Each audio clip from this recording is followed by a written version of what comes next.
बिस्मिल्लाहिर्रहमानिर्रहीम। अस्सलामुअलैकुम। Welcome to my channel.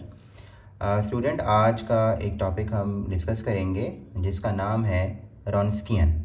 अब इसमें जो W है वो साइलेंट है, तो आपने इसको प्रोनाउंस करना है रॉन्स्कियन। रॉन्स्कियन क्या होता है? In differential equation the Wronskian is a determinant.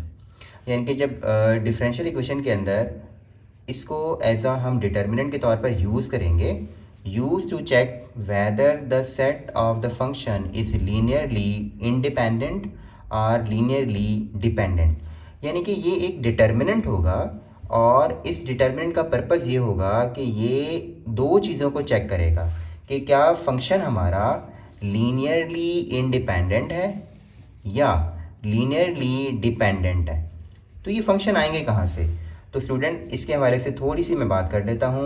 जब आप डिफरेंशियल इक्वेशन को सॉल्व करते हैं तो उसकी वजह से आपके पास आंसर्स आते हैं। वो जो आंसर्स होते हैं वो in the form of x होते हैं, यानी कि किसी वेरिएबल की फॉर्म में होते हैं। तो हम उनको फंक्शन ले लेंगे। मान लें अगर कोई हमारी सेकंड डिग्री की इक्वेशन है और सेकंड ऑर्डर की इक्वेशन है, तो सेकंड ऑर्डर की इक्वेशन के अंदर जो उसके सॉल्यूशंस बनेंगे, अगर हमें उन्हें चेक करना हो कि वो लीनियरली इंडिपेंडेंट है या वो लीनियरली डिपेंडेंट है, तो उस चीज़ को चेक करने के लिए हम जो मेथड यूज़ करते हैं उस मेथड का नाम है रॉन्स्कियन मेथड है।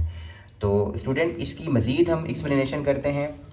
इसकी पहले हम मैथमेटिकल फॉर्म देखते हैं। मैथमेटिकल फॉर्म स्टूडेंट, इसकी मैथमेटिकल फॉर्म ये है कि फॉर एग्जांपल अगर आपके पास दो फंक्शंस आ जाते हैं और एक फंक्शन का नाम मैं रख लेता हूँ y1x और दूसरे फंक्शन का नाम मैं रख लेता हूँ y2x, तो सबसे पहला काम हमारा ये है कि हम रॉन्स्कियन को फाइंड कैसे करेंगे। तो स्टूडेंट, आपने इसको W से लिखना है और ब्रैकेट में आपने जितने इसके सोल्यूशन लिखे होंगे आपने कॉमा डाल देना है y1, y2। यहाँ पर x यानी कि y1x और y2x यहाँ पर लिखने की ज़रूरत नहीं है, आपने जस्ट इसको y1 और y2 लिख देना है इक्वल टू।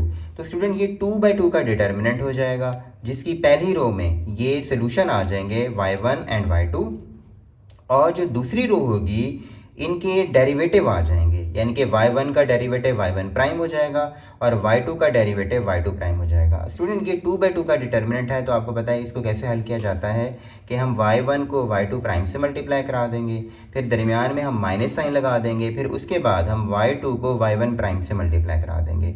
तो स्टूडेंट, ये है उन डिफरेंशियल इक्वेशन के सोल्यूशन की बात जिसमें सोल्यूशन की तादाद 2 थी।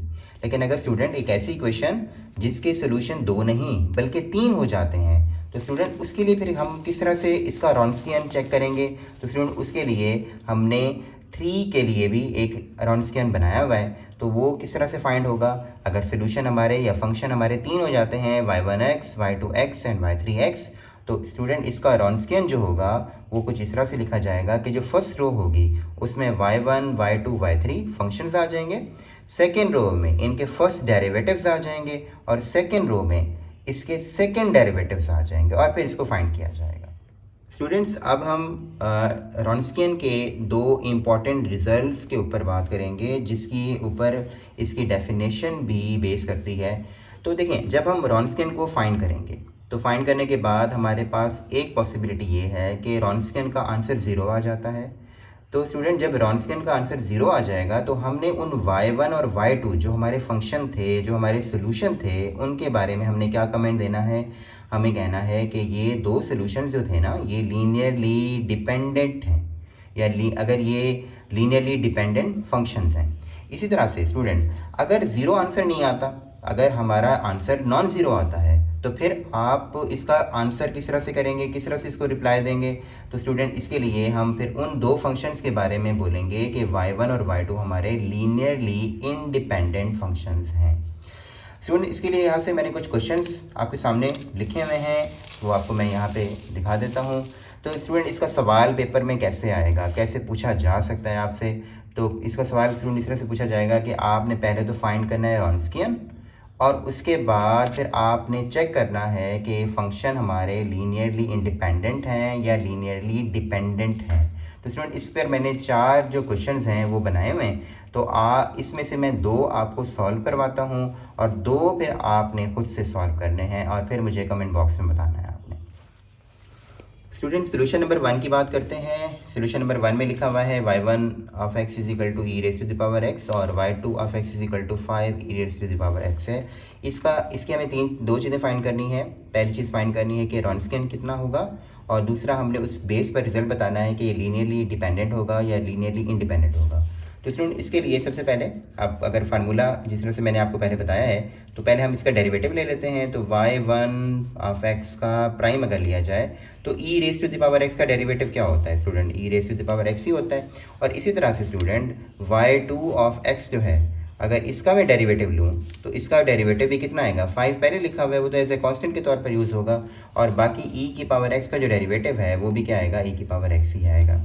स्टूडेंट्स दो फंक्शंस के लिए रॉन्स्कियन का फार्मूला लगा लेते हैं। तो फार्मूला होता है हमारा y1, y2, और स्टूडेंट ये किसके इक्वल होता है, तो पहले आप डिटरमिनेंट बना लेते हैं।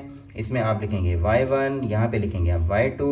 स्टूडेंट इसी तरह से यहाँ पे आप लिखेंगे y1 का प्राइम, और इस तरह से यहाँ पे लिखेंगे y2 का प्राइम। ये सारी चीज़ें हमने ऑलरेडी फाइंड आउट कर ली हैं। अब स्टूडेंट इसको हम सॉल्व करते हैं, वैल्यूज पुट कर देते हैं। तो वैल्यूज हमने पुट कर दी हैं यहाँ पर e की पावर x, और इसका डेरिवेटिव भी e की पावर x है स्टूडेंट। इसी तरह से y2 की जो वैल्यू है वो 5 है, e की पावर x है, और इसका डेरिवेटिव भी 5 है, e की पावर x है। अब इस डिटर्मिनेंट को हम सॉल्व कर लेते हैं। तो स्टूडेंट जब सॉल्व करेंगे तो ये इससे मल्टीप्लाई हो जाएगा और ये वाला इससे आपस में मल्टीप्लाई हो जाएगा।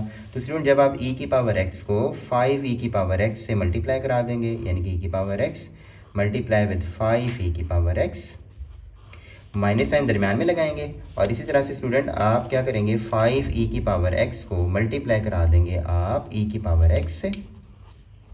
तो स्टूडेंट आप खुद देख लीजिए ये दोनों सेम हैं, और अगर आप इसको मज़ीद फर्दर मल्टीप्लाई कराना चाहते हैं तो वो भी कराया जा सकता है। तो लेकिन अगर आप यहाँ पे देखें तो ये e की पावर x है और इसके पास भी e की पावर x है, तो इसका मैं आंसर क्या लिखूँगा, 5 e की पावर, एक x इसके पास है एक इसके पास है, तो ये 2x हो जाएगा, और इस तरह स्टूडेंट ये भी 5 e की पावर 2x हो जाएगा। स्टूडेंट ये सेम है दोनों, और अगर सेम है तो इसका जो रिज़ल्ट है वो आपके पास कितना हो जाएगा, 0 के इक्वल हो जाएगा, यानी कि ये कैंसिल आउट हो जाएगा। तो स्टूडेंट इस ज़रूरी नहीं है कि ये हमेशा 0 जवाब आए, क्योंकि इसका हमने एक और रिजल्ट भी बनाया हुआ है ना। तो ये y1 और y2, अब ये इसका आंसर आ गया 0 के बराबर जी। अब हम क्या कमेंट करेंगे, अगर ये 0 के इक्वल होता है तो y1 और y2 हमारे कौन से फंक्शन होंगे, y1x एंड y2x, ये हमारे कौन से फंक्शन हुए, are linearly dependent functions.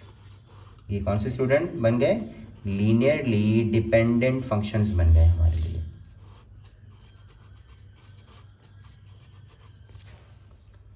Student अब हम सोल्यूशन 2 की बात करेंगे। इसमें आपको दो फंक्शंस गिवन है, y1 x is equal to x square है और y2 of x is equal to x cube है। तो स्टूडेंट अगर इसका डेरिवेटिव निकाला जाए, फर्स्ट डेरिवेटिव जो हमें ज़रूरत पड़ेगी, तो ये इसका डेरिवेटिव हो जाएगा 2x। और इसी तरह से स्टूडेंट अगर मैं y2 प्राइम का जो है वो कैलकुलेट करता हूँ तो इस एक्स क्यूब का डेरिवेटिव होता है 3x स्क्वायर होता है। तो स्टूडेंट इसका रॉन्स्कियन मालूम करना है हमने, तो इसका पहले फार्मूला लगा लेते हैं। रॉन्स्कियन क्या होता है, y1 और y2 होता है। तो इस तरह से स्टूडेंट इसको मैं इस तरह से लिख सकता हूँ कि ये y1 है, ये y1 y2 है, ये y1 का प्राइम है, और इसी तरह से स्टूडेंट ये y2 का प्राइम लिखा हुआ है। अब इसके अंदर आपने वैल्यूज़ पुट कर देनी है। तो स्टूडेंट इसके अंदर वैल्यूज़ जब पुट करेंगे तो y1 की जो वैल्यू है वो मेरे पास है जी एक्स स्क्वायर, इसका डेरिवेटिव है 2x। इसी तरह से y2 की वैल्यू है एक्स क्यूब, और इसका जो डेरिवेटिव है वो आपके पास है 3x स्क्वायर है। और स्टूडेंट ये हमारा डिटर्मिनेंट 2/2 का। अब इसको किस तरह से सॉल्व करेंगे, एक्स स्क्वायर को आपने 3x स्क्वायर से मल्टीप्लाई कराना है। तो स्टूडेंट ये कितना बन जाएगा, ये बन जाएगा 3x की पावर 4। और इसी तरह से स्टूडेंट जब आप इस एक्स क्यूब को x से मल्टीप्लाई कराएंगे, 2x से मल्टीप्लाई कराएंगे, तो इसका आंसर आ जाएगा 2x की पावर 4। स्टूडेंट यहाँ पर पावर सेम है इनकी, ये 4 है तो आप इसको सब्ट्रैक्ट कर सकते हैं। तो 3 में से जब 2 सब्ट्रैक्ट होगा तो एक x की पावर 4 जो है वो रिमेनिंग होगी। अब स्टूडेंट आप खुद बताइए, ये तो आंसर आपका 0 नहीं आया, ये आपके पास नॉन ज़ीरो आ गया है। तो इसको मैं लिख देता हूँ, दैट इज़ नॉन ज़ीरो। और स्टूडेंट जब नॉन ज़ीरो होता है तो उस वक्त फिर आप रिज़ल्ट क्या लिखते हैं, आप रिज़ल्ट लिखते हैं कि जो y1 ऑफ x है और y2 ऑफ x है, ये आपके कौन से सोल्यूशन बन जाएंगे स्टूडेंट्स, ये बन जाएंगे are linearly independent solution, linearly independent solution.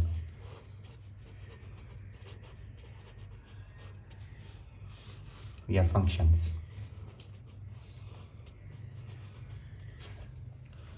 Students, अब हम एक ऐसे एग्जाम्पल को सॉल्व करते हैं जिसमें आपको फंक्शंस 3 दिए जाएंगे और उसमें जो आप डिटर्मिनेंट यूज़ करेंगे रॉन्सन के लिए वो भी आपको 3/3 का डिटर्मिनेंट यूज़ करना पड़ेगा। तो एक एग्जांपल मैंने ली है।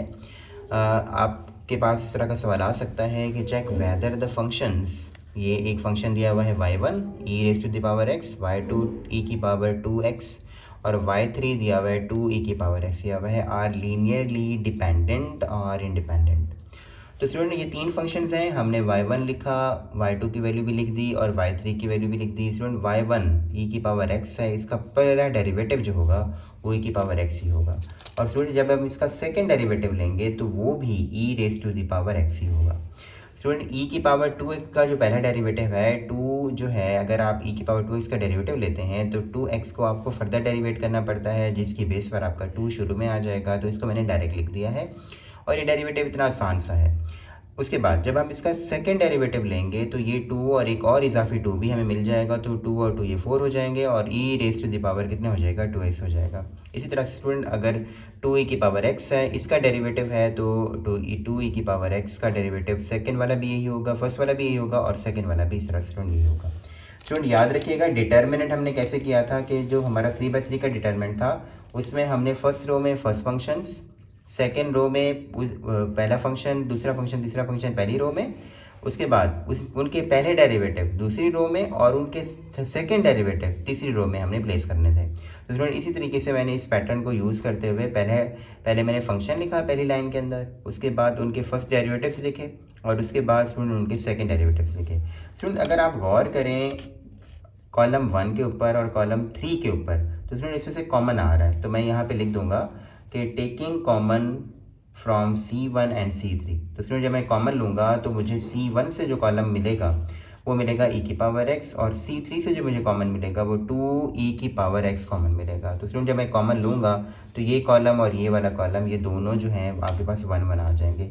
आपके जहन में ये आ रहा होगा कि यहाँ से भी कॉमन लिया जा सकता है e⁻2x से, लेकिन स्टूडेंट आप ये देखें कि हमारी 2 कॉलम ऐसे हैं जो दोनों के दोनों सेम बन गए हैं, तो हमें मज़ीद कॉमन लेने की ज़रूरत नहीं है। और स्टूडेंट आप लोगों ने डिटर्मिनेंट की एक प्रॉपर्टी पढ़ी थी, वो ये थी कि अगर डिटर्मिनेंट आपके किसी भी डिटर्मिनेंट में कोई सी 2 रोज़ या कोई सी 2 कॉलम आइडेंटिकल हो जाएं तो आपका डिटर्मिनेंट का आंसर किसके बराबर आ जाएगा, 0 के बराबर आएगा। तो ये हमारे आइडेंटिकल हैं कॉलम 1 एंड कॉलम 3, ये प्रॉपर्टीज़ आपने अप्लाई कर देनी है तो इस पूरे का आंसर 0 आ जाएगा और एनीथिंग मल्टीप्लाई बाय 0 क्या हो जाएगा 0। तो स्टूडेंट रॉन्सियन जो है वो हमारा 3 फंक्शंस का वो क्या हो गया 0 के इक्वल हो गया। तो स्टूडेंट अगर 0 के इक्वल होगा तो उन 3 फंक्शंस के बारे में आप क्या कमेंट करेंगे कि ये तीनों फंक्शंस लीनियरली डिपेंडेंट फंक्शंस हैं। Thank you.